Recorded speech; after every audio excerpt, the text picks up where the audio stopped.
যদি আমি এই কথা বিশ্বাস করি যে আমি আল্লাহর কাছে যাব, আর আমরা সবাই আল্লাহর কাছে যাব, যে আল্লাহর কাছে যাওয়াকে বিশ্বাস করে রব্বে কাবার কসম তাকে নিজেকে মানুষ হিসাবে গড়তে হবে।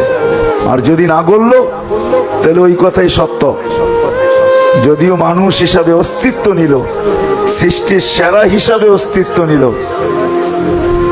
কিন্তু আল্লাহ বলতে বাধ্য উলাইকা কাল আনআম, মানুষ হিসাবে অস্তিত্ব নিলে কি হবে? তুমি তো মানুষ হইলে না, জানোয়ার হইলে। তুমি তো মানুষ হইলে না, জানোয়ারের চেয়েও অদম হইলে। তুমি তো মানুষ হইলে না, কুকুরের চেয়েও অদম হইলে। তুমি তো মানুষ হইলে না, তুমি তো জাহান্নামের ইন্ধন হইলে, ইন্ধন।